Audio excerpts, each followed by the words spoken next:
అంశాలు ఏమున్నాయి, ఏమైనా అంశాలు వాళ్ళు అనుకున్నట్టుగా కొన్ని ఫైండ్ అవుట్ అయినా చేయగలిగారా?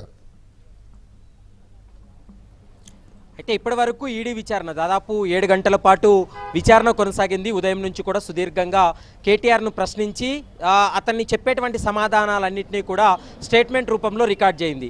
ఇప్పటి వరకు మీరు అన్నట్లుగా సార్, అంటే ఏసీబీ అధికారులు అయితే మాత్రం జరిగినటువంటి క్రైమ్ ఏంటి, ముఖ్యంగా నిధుల దుర్వినియోగానికి సంబంధించి ఏసీబీ అధికారులు పూర్తి స్థాయిలో విచారణ జరిపితే, ఈడీ అధికారులు నిధుల దుర్వినియోగం కంటే కూడా ముఖ్యంగా ఇందులో ఫెమా నిబంధనల ఉల్లంఘన జరిగింది. ముఖ్యంగా విదేశీ కంపెనీకు 55 కోట్లు నగదు ట్రాన్సాక్షన్స్ ఏవైతే జరిగాయో ఇందులో కొంత అనుమానాస్పదంగా ఉంది కాబట్టి వాటిపైనే ఎక్కువగా కేటీఆర్ను కూడా క్వశ్చన్ చేసినటువంటి పరిస్థితి ఉంది.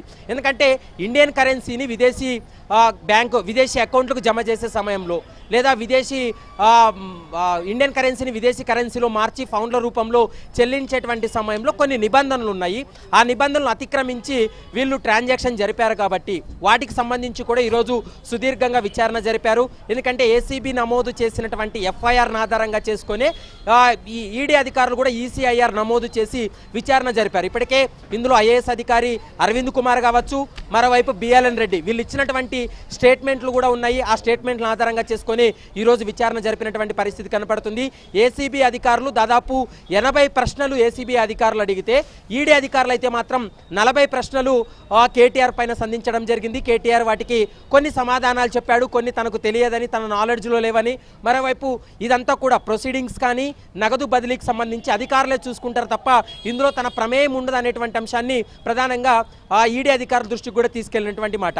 కాబట్టి ఇందులో ఫెమా నిబంధనలతో పాటు మరొక కీలకమైనటువంటి అంశం ఏంటంటే, ఇందులో ఏమైనా మనీ లాండరింగ్ కోణం ఉందా, అంటే విదేశీ అకౌంట్లకు నగదు జమ అయిన తర్వాత ఆ అకౌంట్ల నుండి ఇతరత్ర అకౌంట్లకు ఏమైనా జమ అయిందా, మళ్ళీ తిరిగి ఏమన్నా ఇండియన్ అకౌంట్లకు ఏమైనా జమ అయ్యాయా, ఇందులో మనీ లాండరింగ్ కోణం ఏమైనా ఉందనే వాటిపై కూడా ఈడీ అధికారులు సుదీర్ఘంగా విచారణ జరిపినటువంటి పరిస్థితి కనపడుతుంది. ఎప్పుడు విచారణకు ఆదేశించినా అందుబాటులో ఉండాలంటూ కూడా కేటీఆర్కు సూచించినటువంటి సందర్భం కూడా కనపడుతుంది సార్. కానీ ప్రస్తుతం అయితే మాత్రం కేటీఆర్ మాట్లాడినటువంటి మాటలు అయితే మాత్రం పూర్తిగా నేను విచారణకు సహకరించాను, ఇంకెన్నిసార్లు విచారణకు పిలిచినా తాను సహకరిస్తాను, విచారణకు హాజరవుతాను అనేటువంటి అంశాన్ని కేటీఆర్ కూడా చెప్పినటువంటి మాట. రెండు ఏజెన్సీలు కూడా, ఇటు ఏసీబీ కావచ్చు మరోవైపు ఈడీ, ఈ రెండు ఏజెన్సీలు కూడా ఖచ్చితంగా వాళ్ళు అడిగినటువంటి ప్రశ్నలే తిరిగి అడుగుతూ వచ్చారు, తిరిగి అవే క్వశ్చన్లే వేశారు తప్ప ఇందులో కొత్తదనం లేదనేటువంటి అంశాన్ని కేటీఆర్ చెప్పుకొచ్చినటువంటి ఎవరైనా అలా చెప్తారు, సహకరిస్తాము, విచారణకు సహకరిస్తాము, చట్టానికి లోబడి ఉంటామని ఎవరైనా చెప్పాల్సింది, సహకరించకపోతే చట్టం ఊరుకోదు కదా, అది వేరే విషయం అనుకోండి. కాకపోతే ఇక్కడ ఫెమా నిబంధనల ఉల్లంఘన కానీ మనీ లాండరింగ్ కానీ జరిగినట్టు ఈడీ ఒక కంక్లూజన్కి వచ్చినందువల్లనే ఈ కేసును టేకప్ చేసిందా, లేకపోతే ఓన్లీ ఎవరైనా కంప్లైంట్ చేస్తే టేకప్ చేసిందా?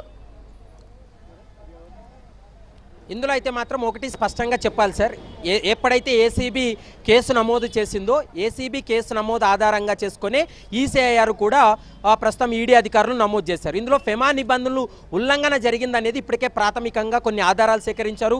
ఫెమా నిబంధనలు ఉల్లంఘన జరిగిందనేది ఇప్పటికే అధికారుల స్టేట్మెంట్లు కూడా ఉన్నాయి కాబట్టి ఫెమా నిబంధనలు ఉల్లంఘన జరిగిందనేటువంటి అంశానికి సంబంధించి ఈడీ అధికారులు ఒక ప్రాథమిక నిర్ధారణకు వచ్చిన తర్వాతనే కేటీఆర్ను కూడా క్వశ్చన్ చేస్తే ఈ కేసులో మరికొన్ని అంశాలు బయటపడతాయనేటువంటి ఉద్దేశంతో ఈడీ అధికారులు నోటీసులు జారీ చేసి ఈరోజు 7 గంటల పాటు సుదీర్ఘంగా విచారణ జరిపారు. మరోవైపు ఇందులో నిబంధనలు ఎక్కడ ఉల్లంఘించారు అనేది మనం ఒకసారి గమనించినట్లయితే, హెచ్ఎండిఏకి సంబంధించినటువంటి నిధులు విదేశీ కంపెనీకి ట్రాన్స్ఫర్ చేయాలనుకున్నప్పుడు ఖచ్చితంగా రిజర్వ్ బ్యాంక్ ఆఫ్ ఇండియా యొక్క అనుమతి తీసుకోవాల్సి ఉంటుంది.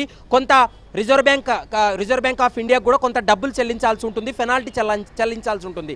అలా నిబంధనలకు విరుద్ధంగా వీళ్ళు రిజర్వ్ బ్యాంక్ ఆఫ్ ఇండియా యొక్క అనుమతి లేకుండానే డైరెక్ట్గా ఎఫ్ఈఓ కంపెనీకు బదిలీ అయింది కాబట్టి అక్కడ మొదటి స్టెప్లోనే ఫెమా నిబంధన ఉల్లంఘన జరిగిందనేది మనం భావించాల్సి ఉంటుంది. ప్రస్తుతం ఈడీ కూడా అదే అంశాన్ని తప్పుపట్టింది. కాబట్టి నిబంధనలు ఉల్లంఘించి ఎందుకు మీరు ఈ ట్రాన్సాక్షన్స్ జరిపారు, ఒకవేళ నిజంగా సమయం లేదనుకున్నప్పటికీ కూడా ఆ రిజర్వ్ బ్యాంక్ ఆఫ్ ఇండియాలో నోటీసులో పెట్టాల్సినటువంటి చేయాల్సినటువంటి అవసరం ఉంటుంది. కనీసం రిజర్వ్ బ్యాంక్ ఆఫ్ ఇండియా నోటీస్లో లేదు. మరోవైపు అప్రూవల్స్ కూడా క్యాబినెట్ అప్రూవల్స్ ఉండాల్సినటువంటి అవసరం ఉంటుంది. ఈ రేస్ కోసం ఒక బాడీ ఏర్పాటు చేశారు, ఆ బాడీ యొక్క నిర్ణయం లేదు, ఆర్థిక శాఖ అనుమతులు లేవు, ఇవన్నీ కూడా ఉన్నాయి. కాబట్టి ఖచ్చితంగా ఇందులో ఫెమా నిబంధనలు ఉల్లంఘన జరిగిందనేది ఈడీ అధికారులు కూడా భావిస్తున్నారు. ఒకవేళ ఈ కేసులో ఇంకా వాళ్ళకి క్లారిటీ రావాల్సి ఉంది, ఇంకా విచారణ చేయాలి అనుకుంటే ఈడీ అధికారులు ఖచ్చితంగా కేటీఆర్కు మరోసారి కూడా నోటీసులు జారీ చేసి విచారణ జరిపేటువంటి అవకాశాలు కూడా కనపడుతున్నాయి. మరోవైపు 2 రోజుల క్రితమే ఐఏఎస్ అధికారులు